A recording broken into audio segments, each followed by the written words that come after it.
Olá, pessoal! Partiremos agora para o estudo da quinta e última unidade. Nessa unidade, vocês estudarão, perspectivas diferentes a respeito do capitalismo e da democracia. Vejam bem, nós vamos analisar 6 teóricos, portanto é uma unidade um pouco mais abrangente. No primeiro momento, nós vamos analisar a concepção de capitalismo e democracia na visão dos liberais, quais sejam Alexis de Tocqueville e John Stuart Mill. No segundo momento, nós vamos analisar a concepção de Estado e sociedade civil em Antônio Gramsci. No terceiro momento, nós vamos analisar democracia parlamentar e crise em Carl Schmitt. No quarto momento, nós vamos analisar democracia social e capitalismo de Estado em Franz Neumann. E, por fim, iremos analisar a questão da democracia e da contemporaneidade em Robert Dahl. Iniciando, então, com o primeiro item, partindo do pressuposto de Alexis de Tocqueville e de John Stuart Mill. É necessário que se abra um parêntese antes da gente iniciar ali com Alexis de Tocqueville para compreendermos o que são as teorias liberais e o que elas defendem. É importante que se diga que as teorias liberais elas surgiram em oposição ao Estado absolutista, em meio a um contexto onde o que se tinha de oposição ao Estado absolutista era a defesa em relação à liberdade. E essas teorias liberais, grosso modo, ou seja, em linhas gerais, é claro que nós vamos ter vários matizes, vários liberalismos diferenciados. É importante que se diga que essas teorias liberais, elas partiam, melhor dizendo, de 2 pressupostos básicos, A questão do Estado de Direito e do Estado mínimo, O que seria esse Estado de Direito? O Estado de Direito partiria do sentido de que o governante, ele iria comandar de acordo com o interesse da população, Então, ele iria arbitrar a sociedade partindo do pressuposto da moderação, sem gerar desentendimentos. Então, o Estado de Direito ele é o preceito jurídico de respeito ao indivíduo e aos direitos naturais. Então, essa questão do individualismo ela é um grande objetivo dentro das teorias liberais. A questão do indivíduo, respeitar a liberdade do outro, ter a minha liberdade, mas desde que a minha liberdade não afete a liberdade do outro. Um outro quesito também importante nas visões das teorias liberais é a questão do Estado mínimo. O que isso significa? Que, em consonância com esses autores liberais, o Estado ele deveria intervir de forma mínima na economia. Por quê? Porque eles partem do pressuposto que o próprio mercado teria condições de se autorregular, por meio de outros mecanismos, como a lei da oferta e da procura, enfim. Então, competiria ao Estado apenas gerenciar as leis, apenas garantir a convivência em sociedade, enfim. A questão econômica, ela não competiria ao Estado. Ela deveria ser afastada da função do Estado, porque o mercado iria arbitrar essas funções, essa função econômica, melhor dizendo. Agora sim, aberto esse parênteses a respeito das teorias liberais, nós iremos falar sobre Alexis de Tocqueville. Tocqueville já é um velho conhecido de vocês, eu já falei em algumas aulas anteriores, foi um pensador francês, membro da aristocracia, enfim, Mas o que é interessante para nós nessa aula é destacar uma outra obra de Alexis de Tocqueville, intitulada Democracia na América. Por quê? Em 1831, Tocqueville, com apenas 25 anos de idade, desembarca nos Estados Unidos, em Nova York, porque ele tinha como objetivo estudar o sistema penitenciário estadunidense. Ora, esse momento em que ele foi visitar os Estados Unidos, em 1831, era o momento em que quem estava governando o país era Andrew Jackson. Andrew Jackson ele tinha como objetivo implantar uma sociedade mais igualitária. Igualitária em que sentido? De ampla participação da população. Tanto que foi no governo de Andrew Jackson que houve ali a ampliação do sufrágio universal, né? Instalou-se o direito de voto para as demais camadas sociais estadunidenses, né? Então, nós vamos ter um governo que prima por essa questão de uma maior participação da sociedade nas decisões políticas, né? Essa obra, né, Democracia na América, ela começou a ser escrita em 1835 e apenas foi finalizada em 1849. E ela está dividida basicamente em duas partes, né? A primeira parte, Tocqueville, ele se preocupou em falar da geografia dos Estados Unidos, em mencionar as suas conquistas históricas, enfim, né, todos os seus elementos, digamos que positivos, nas suas características positivas, o que ele considerava ao menos como positivo, né? Além dessas questões de geografia, de história, enfim, ele também analisou a questão da soberania e da democracia nos Estados Unidos, né? Muito embora ele reconhecesse que era um sistema diferenciado, né, um sistema bastante aberto e tal, ele havia alertado que tinha um problema nessa democracia estadunidense, o que ele chamou de tirania da maioria. Por quê? Os Estados Unidos, os estadunidenses, pregavam tanto a questão do individualismo e, ao mesmo tempo, defendiam tanto a participação das massas, da população de uma forma geral, que isso, na verdade, poderia gerar o que ele chamou de tirania da maioria. O que isso significa? Uma maioria governar em seu nome e reprimir as minorias. E aí, minorias, ele diz no sentido não de negros, não de homossexuais, enfim, minorias no sentido de elite. Então, o temor de Tocqueville era de que o povo governasse e reprimisse os direitos, os anseios das elites. Era esse o temor de Tocqueville, uma vez que ele era membro da aristocracia francesa e, portanto, também defendia ali os interesses da elite, né? Então, o primeiro malefício, o malefício da democracia estadunidense seria essa tirania da maioria, né? Na segunda parte, Tocqueville vai abordar a questão, o que necessariamente seriam, o que necessariamente formaria essa tirania da maioria. Então, ele vai citar exemplos, né, do que poderia resultar nessa maioria sufocando uma minoria, a minoria de elites, de classes proprietárias, enfim, né? Ora, na visão de Tocqueville, também nessa sua obra, A Democracia na América, haveria dois tipos de sociedades democráticas, né? As sociedades liberais e as sociedades tirânicas. Nas sociedades liberais, nós vamos ter o quê? Uma espécie de tirania da maioria, né? Que é o que havia dito até então.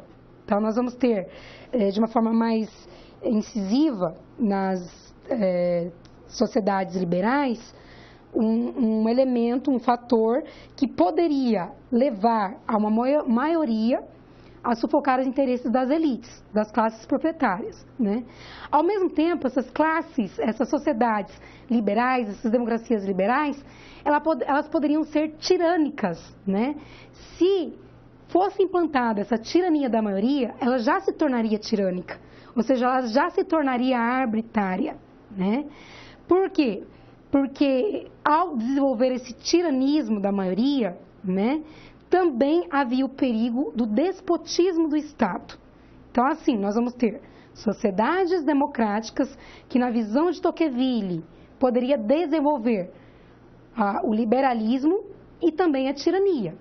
O liberalismo, né, dentro dessa perspectiva de igualdade, né, dentro dessa perspectiva de individualismo, de respeito ao direito do outro e respeito ao meu direito, enfim, e ao mesmo tempo de dar oportunidades a uma maioria da população, ele poderia redundar, trazer a essa tirania da maioria. Uma maioria governando para si e esquecendo as classes proprietárias, as elites, né? Além disso, além desse perigo da tirania da maioria, poderia ter também o outro perigo chamado de despotismo do Estado. O que significa o despotismo de Estado na visão de Tocqueville? O despotismo do Estado é fruto do individualismo, ou seja, as pessoas estariam tão preocupadas em atender os seus anseios, os seus interesses pessoais, que esqueceriam das questões públicas.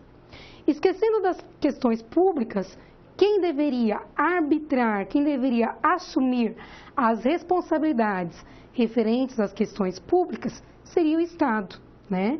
Então haveria o afastamento desse cidadão por meio desse individualismo que era próprio dessas democracias, no caso a democracia dos Estados Unidos. Esse cidadão iria cuidar da sua vida, dos seus interesses individuais, e as questões públicas seriam abraçadas pelo Estado, né? Daí o nome despotismo de Estado, porque uma vez que o Estado abraçasse essas questões públicas, ele iria arbitrar conforme a sua vontade, né? Na verdade, Tocqueville, assim como grande parte dos liberais, eles não têm uma visão positiva do Estado, né? O Estado teria apenas como função a de garantir a convivência em sociedade e não arbitrar outras coisas, né?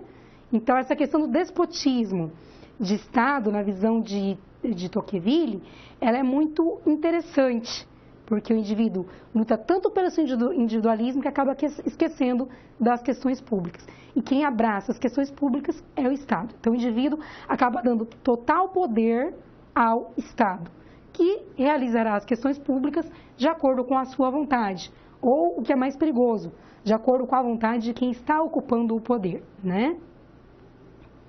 Então, o que nós vamos ter? Um Estado que monopolizaria a administração pública e, posteriormente, interviria nas liberdades essenciais dos indivíduos.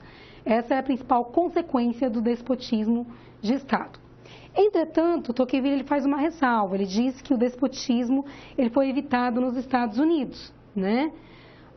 Por quê? Porque a igualdade ela se vinculou a elementos de liberdade política. Então, esse despotismo de Estado ele não aconteceu nos Estados Unidos em função do surgimento de associações, partidos políticos, que não abandonaram essas questões públicas, né?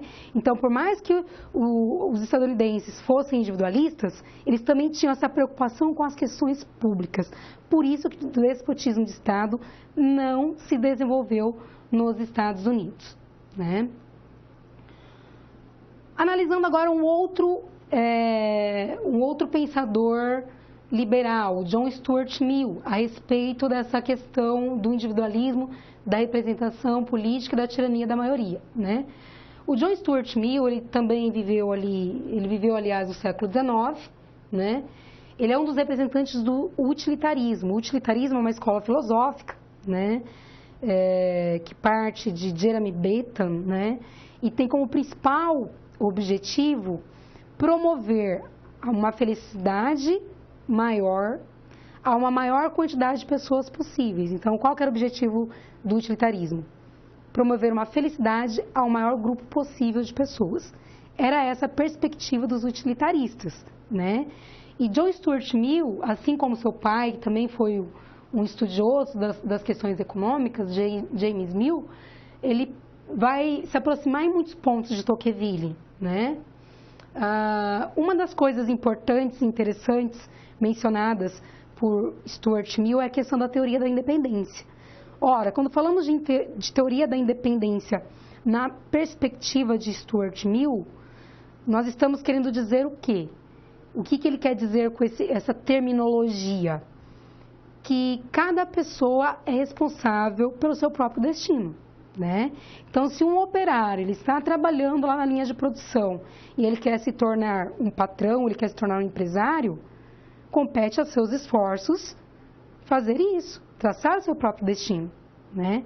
Por isso que, nessa perspectiva da teoria da independência, ele diz que o bem-estar do povo deve ser fruto da justiça e do autogoverno, né? Então, cada um é responsável pelo seu próprio destino. Então, nessa perspectiva, John Stuart Mill ele não analisa as questões sociais, né, dizendo que há pessoas que moram em favelas, que já vêm de famílias menos providas. Ele não vê esse lado social propriamente dito. O que ele vê é a questão de que os esforços dos indivíduos é que vai resultar nos seus sucessos ou nos seus fracassos, né? Essa é a visão de Stuart Mill em relação ao que ele chama de teoria da independência, né? Uma outra questão importante para Stuart Mill é o fato de que a maioria não pode obrigar os outros a viverem às margens da vida política. E aí nós podemos nos remeter a Alexis de Tocqueville. Tocqueville, como havia mencionado, a respeito da tirania da maioria, né, diz que as pessoas, de uma forma geral, não podem se sujeitar à vontade da maioria, né? No caso, ele também está olhando pela ótica das elites, pela ótica das classes proprietárias, né? Então, para Stuart Mill, o que é interessante, né? Que essa minoria, ou seja, essa elite, também seja representada no poder. Então, não é governar para a maioria, mas o ideal seria governar para todos. Mas é complicado, né? Governar para todos, uma vez que nós temos sociedades muito heterogêneas, né? Bom, então, necessariamente, qual que é o ideal de governo na perspectiva de Stuart Mill? Ele defende a chamada democracia representativa, ou seja, em que todos sejam representados e não somente a maioria, né? Então, até mesmo a democracia em determinados países, onde, né, a maioria é que dita as normas, as leis, enfim, né, elas não são vistas com bons olhos por Stuart Mill, né? Stuart Mill, então, ele defende o quê? Que haja, de alguma forma, um governo que governe para a maioria e para a minoria. Minoria entendida como elite, não como grupos minoritários, tal como a sociologia aborda, né? E também é interessante essa visão da teoria da independência em Stuart Mill. Por quê? Porque ele parte do pressuposto de que cada um é responsável pelo seu próprio destino, né? Então, se a pessoa quer se dar bem na vida, ela tem que estudar, ela tem que trabalhar, ela tem que fazer isso com seus próprios esforços, né? Entretanto, jamais, segundo Stuart Mill, por vias revolucionárias. Ele também é averso a essa ideia de revolução, tal como o próprio Alexis de Tocqueville, né? Ora, analisado então a questão da visão de Stuart Mill a respeito da teoria da independência, a respeito do Estado ideal, que seria o Estado voltado para a vontade de todos, não só para a vontade da maioria, nós partimos agora para a análise de um outro crítico, de um outro pensador, né? O Antônio Gramsci. O Antônio Gramsci ele vai partir de um outro posicionamento totalmente diferenciado do que vimos até agora, totalmente diferenciado das ideias liberais de Alexis de Tocqueville e de Stuart Mill. O Gramsci, que é esse que vocês podem ver na foto, né, ele tem como pressuposto a luta entre classes sociais, né? O que Gramsci defende necessariamente? Ele parte desse pensamento de Karl Marx, que já lá no século XIX propunha essa ideia de luta de classes como motor da história, né? E o Gramsci ele vai além dessa ideia de Marx, porque enquanto Marx estava mencionando, falando da luta de classes no aspecto econômico, entre exploradores, explorados, burguesia e proletariado, enfim, mais abastados e menos abastados, o Gramsci ele vai dizer que essas lutas de classes não podem ser compreendidas apenas pelo seu viés econômico, mas que isso se reflete na sociedade e que isso se reflete na política, né? Então, para Gramsci, não há necessariamente uma sociedade voltada apenas para fins econômicos. Ele vai ampliar esse conceito de sociedade no sentido de uma sociedade política com novos atores sociais. Então, não é só reduzir, né, em grupos opostos, tal como fez Marx.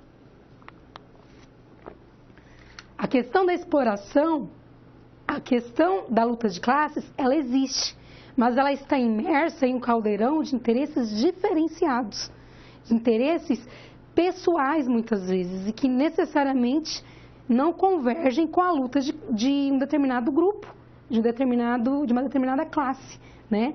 Então, nesse sentido, o Gramsci ele vai dar uma nova visão para a análise da história, porque ele vai partir do pressuposto de que novos atores deveriam ser estudados, não apenas a aristocracia, a burguesia, o proletariado, mas pessoas inclusas nesses grupos, a fim de que, através do particular, nós possamos ter uma visão do todo, né? O que mudou na história, né, na sociedade civil, de acordo com Gramsci? Sobretudo, após o fim das conquistas coloniais, né, encabeçadas pelos países europeus, ali nos fins do século XIX, né, o chamado novo imperialismo, enfim, né, o imperialismo, né? Então, após esse período, fins do século XIX, esse novo momento de conquista, Gramsci vai perceber, né, na sua visão, que tudo se acelerou, né? Então, houve a questão dos meios de comunicação, né? Houve a possibilidade de criação de sindicatos. Então, necessariamente, houve uma maior participação política dos cidadãos. O que quer dizer nesse sentido? Que a política ela não pode ser definida apenas como uma macropolítica. A política, ela não está somente nas mãos dos governantes, ela não está somente nas instituições, mas a política está no dia a dia, né? O fato de alguém se integrar a um movimento, a um partido, isso já é fazer política na visão de Gramsci. Então, ele amplia esse conceito de política dentro da sociedade civil, né? Então, o surgimento do que ele chamou de aparelhos privados de hegemonia, né, quais sejam escola, partidos políticos, né, igrejas, sindicatos. Então, esses organismos são intitulados por Gramsci de aparelhos privados de hegemonia, porque é no meio, né, é no interior dessas organizações que as pessoas discutem, que elas criam possibilidades e fazem política, né? Portanto, a sociedade civil, na perspectiva de Gramsci, ela tem como função mediar a relação orgânica entre a economia e a política, né? O que isso significa? Que a sociedade civil é uma arena de luta de classes, mas uma luta de classes que começa ali no dia a dia em que se faz política em meio a esses órgãos, em meio ao fato de um aluno estar participando ali na escola, de alguém estar participando de encontros de partidos políticos, enfim. Então, isso já é fazer política na perspectiva gramsciana. E por isso que o Estado não pode ser concebido apenas como econômico. A luta de classes não pode ser vista apenas pela ótica econômica, tal como sugeriu Marx, né? Ora, saindo de Gramsci e indo para um outro teórico, né, Carl Schmitt, que viveu ali em fins do século XIX e quase que toda a parte ali do século XX, né, nós vamos ter uma visão voltada mais para a questão do direito, né? Por quê? Porque o Carl Schmitt, ele foi um jurista, né? E o Carl Schmitt, ele tem como principal preocupação discutir o conceito de povo. Para ele, o conceito de povo ele é muito vago, ele é muito vazio, né? E ele necessariamente só ocorre na esfera pública, né? O que isso significa? É muito comum a gente ouvir, principalmente em meio a campanhas, políticos se remetendo ao povo, aos anseios do povo e tal, mas o conceito de povo é muito vago. Por quê? Porque dentro da democracia, né, o que existe na perspectiva de Carl Schmitt não é o povo em si, né? Não existe essa questão da igualdade universal do povo, o povo compreendido de forma igualitária em todos os países, em todo o mundo. O que existe, segundo Carl Schmitt, é essa questão da igualdade substancial, né? Então, o povo em si, ele é heterogêneo, né? Os países eles são formados por povos diferenciados, né? Mas que haverá momentos em que, apesar de ser um povo diferenciado, composto por diferentes interesses, um povo heterogêneo, um grupo heterogêneo de pessoas, haverá momentos em que ele vai ter que adotar um caráter homogêneo. O que isso significa? Momentos decisivos, tal como de entrar em guerra, de apoiar uma guerra, de oferecer seus filhos a lutarem uma guerra, enfim, tudo isso, né, questões polêmicas tais como a entrada em uma guerra, enfim, tudo isso acaba criando uma certa homogeneidade no povo, né? Assim como exemplos mais simples, né? A questão, por exemplo, de Copa do Mundo. Então, você vê uma homogeneidade do povo para torcer pelo seu país, né? Então, nós vamos ter essa questão da homogeneidade do povo em momentos específicos. Então, o povo em si, ele é heterogêneo, ele não pode ser visto na perspectiva igualitária, né? De um igualitarismo universal, tal como disse Carl Schmitt, né? Carl Schmitt, além dessa questão do povo, né, da heterogeneidade, homogeneidade do povo, ele também vai criticar a democracia parlamentar. Por quê? Porque, em sua visão, a real vontade política do povo, ela só acontece caso este participe das decisões políticas. Então, uma vez que o parlamento ele é designado a votar pelo povo, né, não é o povo que está votando, mas os seus representantes. Então, ele é contra essa ideia de que a democracia parlamentarista representa o povo, porque realmente não representa, né? E até mesmo ele é descrente em relação a essa ideia de democracia pura. Na sua perspectiva, não há democracia pura. O que existe, na realidade, são assembleias, tal como o próprio parlamento, né, que representam a vontade política de um povo. Então, o povo votou nos seus representantes, mas necessariamente os seus representantes não vão votar o que o povo ou que aquele grupo que votou em determinado parlamentar desejaria que ele votasse, né? Então, é uma questão bastante complexa, porque, na perspectiva Schmitt, povo é um conceito vago, há homogeneidade em determinados casos, mesmo assim, essa homogeneidade não é 100%, né? Claro que há uso do contra, né, em determinados momentos, mas Carl Schmitt cria essa noção de conceito vago de povo, cria essa noção da crítica ao parlamentarismo, democracia parlamentar, porque ele quer chegar à sua conclusão, que é necessariamente o fato de não haver uma democracia pura, né? Partindo por uma outra visão agora, a visão de Franz Newman, né? O que seria, quais as considerações que Franz Newman teria a respeito da democracia social e do capitalismo do Estado para nós, né? Lembrando que Franz Newman, ele viveu no século XX, né? Ele foi um jurista alemão, inclusive ele vivenciou toda a questão da República de Weimar, seguida pela ascensão do nazismo, né? A sua crise, enfim, o seu extermínio e tudo mais. Extermínio em termos políticos, né? Que até hoje a gente vê ali a organização de grupos neonazistas, baseados, tendo como pressuposto básico o ideal formulado ali por Adolf Hitler na Alemanha a partir da década de 1930, né?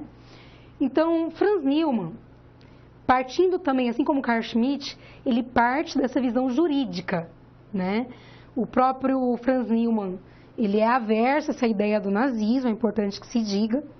Ele participou, para vocês terem uma ideia, do famoso julgamento de Nuremberg, o julgamento posterior ali ao término da Segunda Guerra Mundial, posterior, portanto, ao fim do nazismo na Alemanha, né? E que, basicamente, teve como principal pressuposto, principal objetivo, julgar os elementos considerados nazistas, de terem participado do nazismo, os sobreviventes, né, do nazismo e que apoiaram o nazismo em algum momento, sobretudo aqueles que participaram do governo de Hitler, né? Então, o julgamento de Nuremberg, ele participou como assistente de um dos promotores e, como assistente, ele teve condições de elencar diversos pontos negativos em relação ao nazismo, né? Ora, para compreendermos essa ideia de Franz Newman, é importante que se diga sobre a República de Weimar. A República de Weimar é vamos dizer assim, um momento político que antecedeu ao nazismo, né? Ela aconteceu ali na Alemanha, entre os anos de 1919 e 1933, e necessariamente acabou colocando em xeque o poder da burguesia. Por quê? Porque necessariamente acabou concentrando muito poder nas mãos do seu líder. E como tal, teve a possibilidade de facilitar a entrada de grandes monopólios, empresas que acabaram ganhando espaço nesse momento na Alemanha e que, como tal, tiveram suas vantagens, sobretudo no momento ali de expansão do capitalismo, né? O que nós vamos ter em meio à República de Weimar? Um atrito muito grande, né? De um lado, uma democracia, né, comandada ali por um Estado de Direito que tinha como principal objetivo salvaguardar, né, defender os direitos da maioria da população, contra esses grandes monopólios, contra a entrada desses grandes monopólios que tinha como principal objetivo o lucro, né, lucrar para fins privados, o lucro para essas empresas, né, o que necessariamente confrontava com essa ideia de Estado de Direito, de salvaguardar as garantias individuais dos cidadãos, né? Então, o fato da República de Weimar facilitar a entrada desses grandes monopólios acabou gerando um atrito em relação à democracia, né? Esse quadro de descontentamento, de exploração que houve com a entrada desses grandes monopólios, né, acabou ali gerando um quadro de descrédito em relação ao sistema republicano, o que facilitou, por sua vez, a ascensão do nazismo, né? Então, Hitler assumiu o poder, em definitivo, na Alemanha em 1933, né? E, por meio do nazismo, ele vai elaborar uma série de normas, né, antissemitas, de supremacia racial, de extermínio dos inimigos, né? De concentração do poder em suas mãos, né? Enfim, tais elementos elencados por Hitler, praticados por Hitler, acabou gerando uma nova forma de dominação, não muito diferenciada da República de Weimar, né? Por quê? Porque necessariamente o Hitler vai continuar facilitando a entrada desses grandes monopólios, né, em troca de benefícios particulares. Então, mais uma vez, o Estado alemão é vitimado com a utilização da máquina pública para fins particulares, para corrupção, enfim, né? Ora, né, qual seria para Franz Neumann o ideal, né, a forma de evitar essa corrupção do Estado, né? Qual seria necessariamente a função do Estado de Direito em uma democracia, em um governo considerado democrático?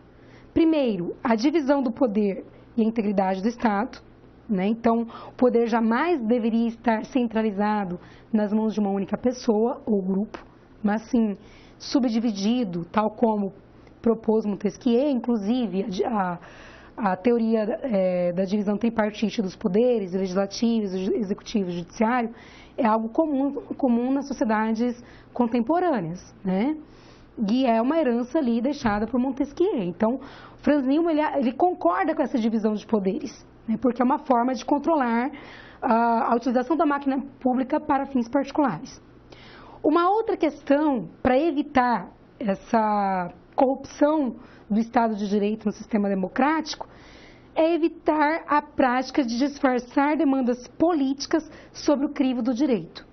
Então, a República de Weimar, o Hitler, né, em ambos os momentos históricos da Alemanha do século XX, eles contaram com a ajuda do jurídico. Então, é muito comum, infelizmente, segundo Franz Neumann, essa prática do jurídico em acobertar falcatruas e desonestidades de seus líderes, dos governantes. Então, isso deveria acabar, segundo Franz Neumann, né? Por quê? Franz Neumann acredita que o Estado ele deveria atuar de forma discreta. Qual que é a principal função do Estado? Aplicar leis e garantir que essas leis sejam cumpridas, né? Essa é a função do Estado. Então, o Estado não deveria arbitrar em relação à economia, o Estado deveria apenas cuidar das questões sociais e de cumprimento das leis, né? Ora, né, não houve reação em meio a esses momentos históricos na Alemanha? Houve. Na República de Weimar, as pessoas foram às ruas pressionar o governo a evitar o contato com esses monopólios, a evitar a entrada desses monopólios, dessas grandes empresas que exploravam a mão de obra dos trabalhadores, dos operários, na Alemanha. Eles foram para as ruas e, mediante a pressão popular, na República de Weimar, finalmente fez ali um decreto, né, o decreto de 1923, que restringia os monopólios, né? Ora, mas esse decreto não saiu do papel, né? Então, assim, necessariamente, nem tudo que o povo deseja, por mais que ele exista como lei, ele não é colocado em prática. Então, o Estado pecou em que sentido na República de Weimar? Pelo fato de não concretizar o que estava estabelecido no decreto de 1923, né? E com Adolf Hitler a situação se tornou ainda mais complexa, porque Hitler, ele calava quem fosse contra a sua vontade, contra os seus ideais, né? Na República de Weimar ainda havia, né, um parênteses para a manifestação da prática da vontade popular. Já com Adolf Hitler nem isso havia, né? É uma análise de Franz Neumann para essa questão da democracia e do capitalismo de Estado, no caso na Alemanha, né? O que o Franz Neumann quer nos dizer com toda essa ideia, ao analisar a República de Weimar e ao analisar o nacionalsocialismo de Hitler, o nazismo, né, melhor dizendo? Qual é a mensagem que ele quer nos passar? De que o Estado de Direito na democracia tem como função evitar falcatruas, evitar corrupção. De que forma? Com um judiciário congruente e honesto, né? Se não houver um judiciário congruente e honesto e uma divisão de poderes, né, uma descentralização dos poderes, efetivamente esse Estado terá todas as chances de ser um Estado sujeito a corrupções, sujeito à utilização da máquina pública para fins privados, né? Um outro pensador importante sobre essa questão da sociedade, no caso, de modo específico, no mundo contemporâneo, é o Robert Dahl. Robert Dahl viveu ali no século, né, a maior parte da sua vida no século XX, faleceu recentemente em 2014, e é um cientista político estadunidense, né? É muito interessante essa proposta de Robert Dahl, porque ele vai analisar a questão da democracia, mas dizendo que há a democracia, o conceito de democracia, e há o que efetivamente deveria ser a democracia na realidade, né? Então, a democracia, ela nada mais é do que um conceito, do que um modelo real de Estado democrático. Ao passo que um outro termo que ele cunhou, chamado de poliarquia, seria, na verdade, a prática da democracia. Então, a teoria da democracia é o modelo ideal, o modelo real de democracia. Um governo para todos, governado pelo povo, descentralizado, com instituições íntegras. Este é o modelo de democracia. Mas a realidade nem sempre condiz com o modelo. É isso que o Robert Dahl está querendo nos dizer, né? E para tentar diferenciar esse modelo ideal de democracia, ele cunhou o termo de poliarquia. O que seria poliarquia? A caracterização da democracia com todos os seus males, com todos os seus defeitos, os seus problemas, né? Ou seja, poliarquia nada mais é do que a democracia na prática. Enquanto existe o termo democracia, que é o modelo em si, a democracia na prática para Robert Dahl nada mais é do que a democracia na prática, com seus problemas, os seus defeitos, os seus malefícios, né? E aí sim, quais as características da democracia nessa visão tecida por Robert Dahl? A democracia, como modelo real, ela é um local de contestação pública, ela é um local de inclusividade, por meio do voto as pessoas podem participar politicamente, né, no âmbito da macroesfera política, né? Não quer dizer que elas, no seu cotidiano, não atuem politicamente, tal como já ressaltou Antônio Gramsci, né? Então, Gramsci, apenas retomando, considerava que no seu cotidiano, o povo, ele praticava política ao conversar com o vizinho, ao participar de reuniões de partidos políticos, sobre assuntos pertinentes, sobre a questão do cotidiano político, enfim. Isso já é uma prática da democracia, mas uma prática democrática no âmbito microinstitucional e não no âmbito macroinstitucional. Macroinstitucional diz respeito às instituições, né? Então, para Robert Dahl, um outro elemento da democracia, enquanto modelo real, é essa questão da inclusividade por meio do direito ao voto, né? Além disso, a democracia enquanto modelo, ela atende à preferência dos cidadãos, à vontade da maioria, né? E também é considerado, classificado por Robert Dahl, como um regime responsivo, ou seja, que responde pelos anseios daquela determinada população sedenta por providências, né? Em contraste, na visão desse cientista político, do Robert Dahl, nós vamos ter a poliarquia, que, como eu havia dito, nada mais é do que a democracia com todos os seus problemas, os seus defeitos, os seus vícios, né? Então, na poliarquia, o que nós vamos ter? Nós vamos ter uma inclusividade que permite os questionamentos públicos, então não há necessariamente uma única visão. Então, quando nós falamos do modelo de democracia, que a democracia é o governo de todos, né? É um representante eleito por todos, na verdade, isso não existe, porque dentro da monarquia, dentro da democracia, o que existe são questionamentos. Nem sempre a medida de um governante vai agradar a todos, né? Por isso que a aplicação do modelo de democracia, né, que é a poliarquia na visão de Robert Dahl, ela vai suscitar questionamentos, né?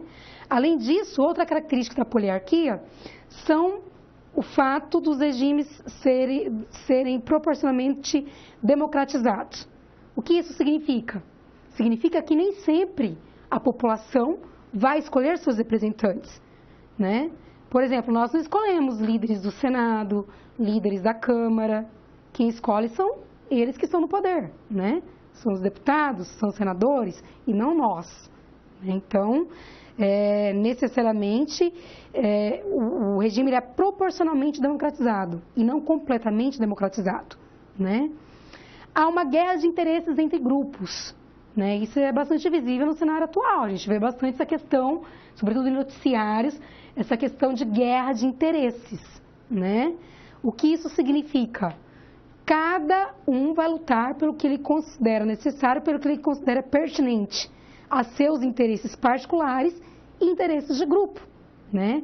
Então, é muito comum políticos mudarem de partido, porque o que fala mais alto é seu interesse individual.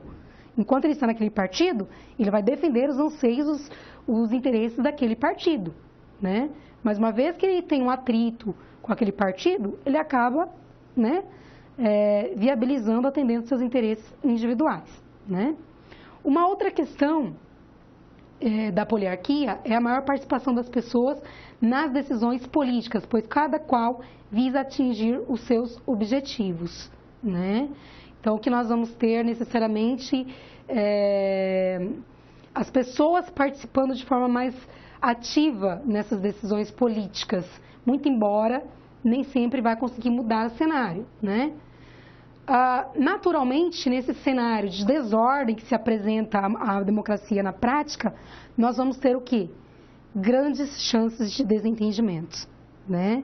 Então, há oposição e há situação que é o governo, né? E isso gera discurso de intolerância, acaba repercutindo de forma negativa, muitas vezes esquece-se de governar para resolver desentendimentos internos, né, dentro do próprio poder. Então, essa poliarquia traçada por Robert Dahl, nada mais é do que a democracia na prática. né? A poliarquia nada mais é do que a democracia na prática, né? E é o ideal, porque, na verdade, é impensável hoje em dia haver uma democracia na prática sem oposição, nesse caso. Então, há aspectos positivos e também há aspectos negativos dentro dessa poliarquia traçada por Robert Dahl, né? Uma outra questão importante para Robert Dahl, né, é o fato de que dentro da poliarquia, dentro da discussão que envolve a poliarquia, nem sempre nós podemos dizer que toda democracia, a prática dessa democracia, ela é poliárquica. Ou seja, nem toda democracia tem todos aqueles elementos supracitados no slide anterior, né? Mas necessariamente, em síntese, no geral, para Robert Dahl, a poliarquia nada mais é do que a prática do modelo de democracia. Democracia é o modelo ideal, a poliarquia é a democracia na prática, né? Por mais que ele critique essa questão da democracia, por mais que Robert Dahl vá enumerar os defeitos dessa democracia consolidada na prática, ainda assim, para Robert Dahl, a democracia representativa, ela é o sistema mais viável nos dias atuais, apesar dos seus defeitos, né? É o sistema mais viável para solucionar conflitos e para governar os países, né? Nem a monarquia, nem quaisquer outro sistema governamental supre, né, essa eficiência da democracia, né? Então, a monarquia não seria o modelo ideal. O que seria o modelo ideal para Robert Dahl seria a democracia representativa, né? Por fim, para concluir essa unidade 5, essa última unidade, apenas retomando algumas ideias dos autores que nós vimos, né? Tocqueville. Para Tocqueville, Alexis de Tocqueville, né, o membro da aristocracia francesa, o ideal seria, né, evitar uma democracia onde a maioria governa de acordo com o seu interesse, deixando de lado os interesses das minorias. Minorias entendidas como elites, classes proprietárias e afins, tá? O outro autor que nós estudamos foi John Stuart Mill, que também parte do pressuposto teórico liberal, assim como Alexis de Tocqueville, né? Stuart Mill, ele vai defender a liberdade individual, a ideia de que se uma pessoa quer se dar bem na vida, ela deve traçar seu próprio destino, se esforçando, né? A ideia também, assim como apregoou Alexis de Tocqueville, de que em uma democracia não deve haver o governo da maioria, né? A maioria impondo a sua vontade em detrimento de uma minoria da elite das classes governamentais. Antônio Gramsci, contribuiu com o seu conceito de sociedade civil. Para Gramsci, sociedade civil é a conjuntura, é a política com a economia e, nesse contexto, a luta de classes, né? E não só a economia, a luta entre exploradores e explorados, né? Então, uma visão diferente de Marx. Carl Schmitt contribuiu com a ideia de que a real vontade política é aquela tomada na esfera pública, né? Então, para Schmitt, apesar de o conceito de povo ser um conceito vago, ele acaba atendendo a demanda da maioria, né? Então, haverá um momento em que o povo vai se unir, vai se tornar homogêneo para decidir questões polêmicas e pertinentes ao estado ao qual eles vivem, né? Esse povo vive. Um outro autor importante foi Franz Neumann. Para Franz Neumann, a democracia e o Estado de Direito, eles devem servir à população de uma forma geral e não a fins particulares. E, por fim, nós vimos Robert Dahl, né, que acredita que a poliarquia é o sistema ideal, é a democracia na prática. Então, a democracia na prática, ela é composta por desentendimentos, ela é composta por oposições, ela é composta por discursos de intolerância, ela é composta por uma série de defeitos, né, mas também de elementos positivos, porque ela dá margem à abertura de questionamentos, ela dá margem à abertura de participação política, né, algo muito importante na sociedade contemporânea. Por isso que para Robert Dra, né, assim como para Franz Newman, o governo deve estar descentralizado, né, ou seja, não estar concentrado nas mãos de uma única pessoa. Espero que vocês tenham compreendido a visão desses autores e tenham bons estudos. Até a próxima oportunidade.